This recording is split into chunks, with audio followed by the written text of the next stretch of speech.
పుణ్యప్రదమైన కార్తీక మాసంలో 4వ సోమవారం పర్వదినం రోజున కొత్తపేట నియోజకవర్గంలోని శైవక్షేత్రాలన్నీ భక్తజన సంద్రంగా మారాయి. రుద్రుడు, త్రినేత్రుడు, భక్త సులభుడు అయిన ఆ ముక్కంటిని దర్శించుకునేందుకు తరలి వచ్చిన భక్త కోటితో ఓం నమ శివాయ, అరహర మహాదేవ మంత్రాలు అన్ని ఆలయాలలో ప్రతిధ్వనించాయి. డాక్టర్ బిఆర్ అంబేద్కర్ కోనసీమ జిల్లా కొత్తపేట నియోజకవర్గ మండలమైన పలవెల గ్రామంలో వేంచేసి ఉన్న శ్రీ ఉమా కుప్పులింగేశ్వర స్వామి స్వయంభూ దేవాలయంలో వైభవం ఈరోజు ఉచ్చస్థితిలో నిలిచింది. వేకువజాము నుండే పెద్ద సంఖ్యలో భక్తులు ఆలయానికి చేరుకొని జటాజూటా దారి అయిన శివయ్యకు పంచామృతాలతో మహారుద్రాభిషేకాలు నిర్వహించి ప్రత్యేక పూజా కార్యక్రమాలు నిర్వహించారు.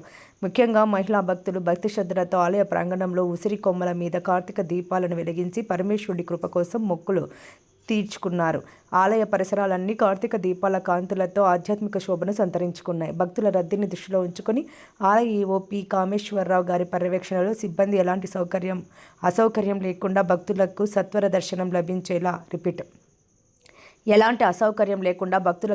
దర్శనం లభించేలా పటిష్టమైన ఏర్పాట్లు చేశారు. భక్తులందరి సహకారంతో ఏర్పాటు చేసిన నెల రోజుల ఉచిత ప్రసాద వితరణ కార్యక్రమం తోట వెంకటేశ్వరరావు గారి ఆధ్వర్యంలో నేటికి నిరాటంకంగా కొనసాగుతోంది.